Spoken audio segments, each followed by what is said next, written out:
ৰাজ্য চৰকাৰে মাধৱদেৱ বিশ্ববিদ্যালয়ৰ বাবে 55 কোটি টকাৰে এটা শৈক্ষিক ভৱন, পঞ্জীয়ক উপাচাৰ্যৰ আৱাস আৰু অধ্যাপকসকলৰ বাবেও কিছু আৱাস আদিৰ ব্যৱস্থা কৰিছিল। আজি আমি এই গোটেইকেইটা ভৱন আমি আনুষ্ঠানিকভাৱে উদ্বোধন কৰিলোঁ। দ্বিতীয় পৰ্যায়ত এই বিশ্ববিদ্যালয়খনৰ উন্নতিৰ বাবে ৰাজ্য চৰকাৰে আৰু 75 কোটি টকা আগবঢ়াব। মাধৱদেৱ কলাক্ষেত্ৰ আজি বদলা পদ্মৱতাৰ নামত সুন্দৰ অডিটৰিয়াম এটা আজি আমি উদ্বোধন কৰিলোঁ। মই ভাবোঁ ই নাৰায়ণপুৰ বিপুৰীয়াৰ বাবে এটা ডাঙৰ সম্পত্তি হ'ব।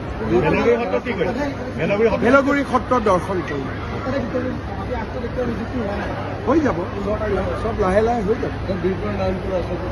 কাম আৰম্ভ হ'ব দুদিনত। বহু সংখ্যক শিক্ষকে তেওঁলোকে পাৰ্মিনেণ্ট হোৱা নাই বুলি এইটো ভাইচ চেঞ্চেলৰে জানিব, মোৰ আইডিয়া নাই। আমাৰ ৰাজ্যৰ যিবিলাক মই তেনেকুৱা নাজানো। আমিতো 1.5 লাখ এপইণ্টমেণ্ট দিলোৱেই।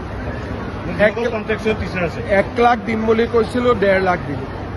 কণ্টেক্সুৱেল যিখিনি আছে মই নাজানো লিখি আছে বাকী। ঠিক আছে।